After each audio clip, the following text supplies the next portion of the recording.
আকাশবাণী আগরতলা। স্থানীয় সংবাদ পড়ছি রাহুল চন্দ্রলোধ। এখনকার বিশেষ বিশেষ খবর হলো, জাতীয় মহিলা কমিশনের চেয়ারপারসন বিজয়া রাহাতকর বলেছেন, কেন্দ্রীয় সরকার 2030 সালের মধ্যে বাল্যবিবাহ নির্মূল করতে বদ্ধপরিকর। মুখ্যমন্ত্রী অধ্যাপক ডাক্তার মানিক সাহা বলেছেন, সংখ্যালঘুদের সার্বিক উন্নয়নে কেন্দ্রের কাছে 322 কোটি টাকার প্রত্যেক শ্রোতা বন্ধুদের কাছে আমাদের অনুরোধ থাকবে, আপনারা যদি আমাদের ইউটিউব চ্যানেলকে এখনও সাবস্ক্রাইব না করে থাকেন, এখনই সাবস্ক্রাইব করুন। কারণ কেন, আমরা আপনাদের জন্য নিয়ে আসছি প্রত্যেক দিনের আকাশবাণী আগরতলা বাংলা সংবাদ, এবং সেই সংবাদটি পাওয়ার জন্য আপনারা এখনই আমাদের ইউটিউব চ্যানেলকে সাবস্ক্রাইব করুন। প্রস্তাব রাখা হয়েছে। লোকসভায় পাশ হল public examination prevention of unfair means সংশোধনী বিল 2026। ত্রিপুরা মধ্য শিক্ষা পর্ষদের মাধ্যমিক ও উচ্চ মাধ্যমিকের বছর বাঁচাও পরীক্ষার ফলাফল প্রকাশ আগামীকাল। এবারে বিস্তারিত সংবাদ। জাতীয় মহিলা কমিশনের চেয়ারপারসন বিজয়া কিশোর রাহাতকর বলেছেন, প্রধানমন্ত্রী নরেন্দ্র মোদীর নেতৃত্বে কেন্দ্রীয় সরকার 2030 সালের মধ্যে বাল্যবিবাহ মুক্ত ভারত গড়ে তুলতে আন্তরিকভাবে কাজ করছে। চলতি বছরের মধ্যে 10% বাল্যবিবাহ রোধ করার লক্ষ্যমাত্রা রয়েছে। আজ উদয়পুরের রাজর্ষি কলাক্ষেত্রে বাল্যবিবাহ প্রতিরোধ এবং যশোদা এআই বিষয়ক সচেতনতামূলক কর্মসূচিতে বক্তব্য রাখতে গিয়ে তিনি এই কথা বলেন। তিনি বলেন, বাল্যবিবাহ মোকাবিলার অন্যতম উপায় হল নারী ও শিশু শিক্ষার প্রসার। তাছাড়া বাল্যবিবাহ রোধ করতে সামাজিক সচেতনতা আরও বাড়ানোর উপরেও তিনি গুরুত্ব আরোপ করেন। 2030 तक हम पूरे देश भर में हम चाइल्ड मैरिज 100% बंद करेंगे और उस दिशा में काफी अच्छे प्रयास पूरे देश भर में चल रहे हैं। इस साल तो ये भी तय किया गया है कि इसमें से 10% जो चाइल्ड मैरिजेस है वो हम इसी साल में कम करेंगे।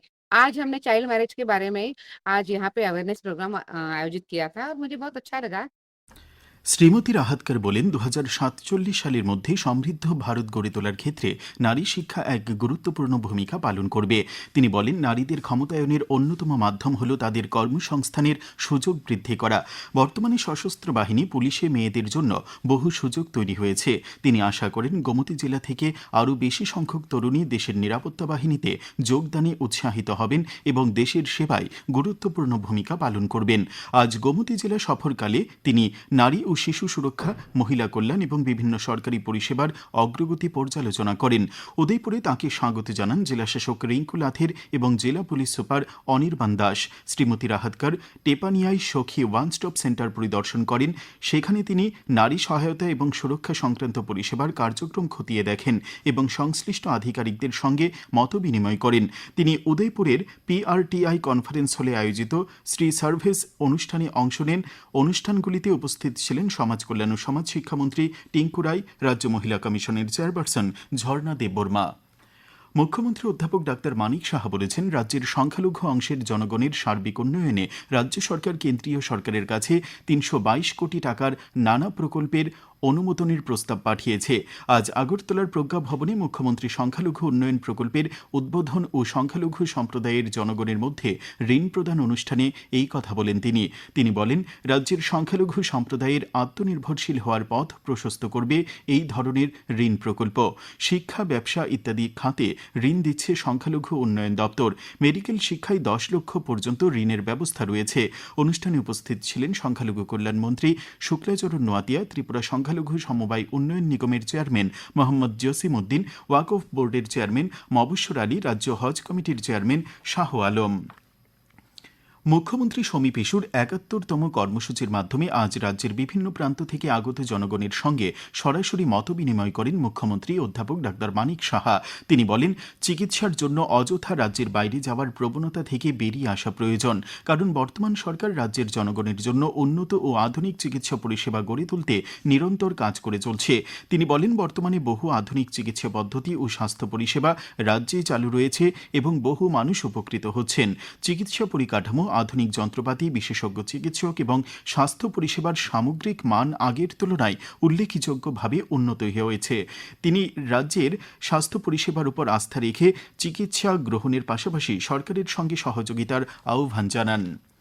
মুখ্যমন্ত্রী অধ্যাপক ডাক্তার মানিক সাহা আজ বাংলাদেশের প্রধানমন্ত্রী তারেক রহমানকে সৌজন্য উপহার হিসেবে 600টি সুস্বাদু আনারস পাঠিয়েছেন। আগরতলার আখাউড়া ইন্টিগ্রেটেড চেকপোস্ট দিয়ে আজ এই আনারসগুলি পাঠানো হয়। ঊনকোটি জেলার অভিভাবক মন্ত্রী হিসেবে খাদ্যমন্ত্রী সুশান্ত চৌধুরী আজ কৈলাসহর সার্কিট হাউসে এক প্রশাসনিক বৈঠকে পৌরোহিত্য করেন। বৈঠকে ঊনকোটি জেলায় সরকারি কর্মসূচির রূপায়ণ এবং অগ্রগতি নিয়ে আলোচনা হয়। উপস্থিত ছিলেন ঊনকোটি জেলা পরিষদের সভাধিপতি অমলেন্দু দাস, এডিসির সদস্য রতীশ ত্রিপুরা এবং মঞ্জুরানী সরকার। এই খবর আপনারা শুনছেন আকাশবাণীর আগরতলা কেন্দ্র থেকে। আকাশবাণীর সংবাদের আপডেট পেতে লগ ইন করুন www.newsonair.com এবং নিউজ অন এআইআর অ্যাপ এবং টুইটার ও ফেসবুক প্ল্যাটফর্মে এআইআর নিউজ এলার্টসে। ইউটিউবে লক্ষ্য করুন নিউজ অন এআইআর অফিসিয়ালে। এছাড়াও আকাশবাণী আগরতলার সংবাদ আপডেট পেতে দেখুন টুইটার বা এক্স হ্যান্ডেলে আকাশবাণী নিউজ আগরতলা, ফেসবুকে এআইআর নিউজ আগরতলা এবং ইউটিউবে আকাশবাণী নিউজ আগরতলা। লোকসভায় পাশ হল public examination prevention of unfair means সংশোধনী বিল 2026 এবং রাজ্যসভায় পাশ হল prevention of insults to national honour সংশোধনী bill. Public examination prevention of unfair means সংশোধনী বিলে বেশ কিছু গুরুত্বপূর্ণ বিধান অন্তর্ভুক্ত করা হয়েছে, যার মধ্যে রয়েছে কঠোর শাস্তি, যেমন 10 বছর পর্যন্ত কারাদণ্ড, 10 কোটি টাকা পর্যন্ত জরিমানা এবং দোষী সাব্যস্ত অপরাধীদের সম্পত্তি বাজেয়াপ্ত করার বিধান। মামলার দ্রুত নিষ্পত্তি নিশ্চিত করার জন্য এই আইনে প্রতিটি রাজ্য সরকার এবং কেন্দ্রশাসিত অঞ্চলের প্রশাসনকে দৈনন্দিন বিচারের জন্য বিশেষ ফাস্ট ট্র্যাক আদালত স্থাপন করার নির্দেশের সংস্থান রয়েছে।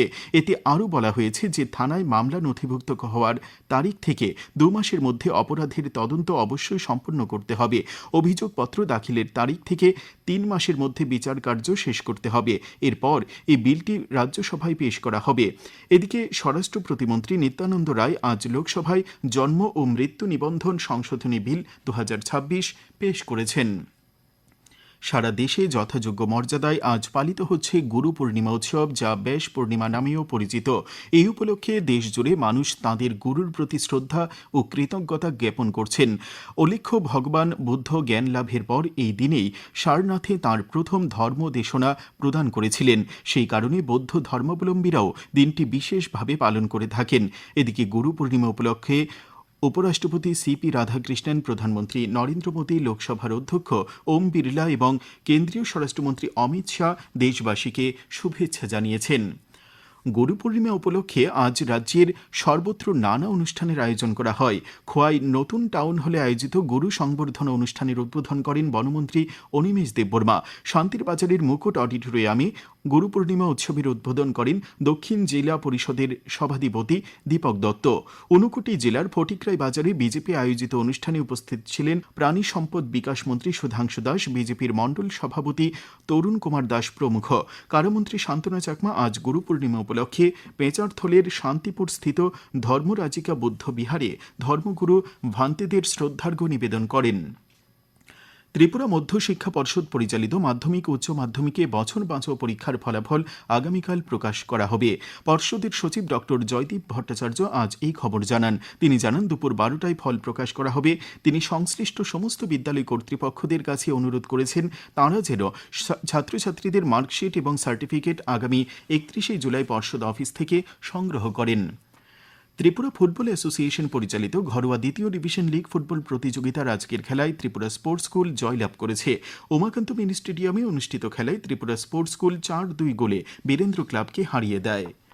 আগামী 24 ঘণ্টায় রাজ্যের সিপাহীজলা ও দক্ষিণ জেলায় ভারী বৃষ্টিপাতের সতর্কতা জারি করেছে আবহাওয়া দপ্তর। দিনের সর্বোচ্চ তাপমাত্রা 35 ডিগ্রি সেলসিয়াস এবং সর্বনিম্ন 26 ডিগ্রি সেলসিয়াসের কাছাকাছি থাকতে পারে। আজ দিনের সর্বোচ্চ তাপমাত্রা ছিল 35 ডিগ্রি সেলসিয়াস। শেষ করার আগে খবরের বিশেষ অংশগুলি আরেকবার পড়ছি। জাতীয় মহিলা কমিশনের চেয়ারপারসন বিজয়া রাহাতকর বলেছেন, কেন্দ্রীয় সরকার 2030 সালের মধ্যে বাল্যবিবাহ নির্মূল করতে বদ্ধপরিকর।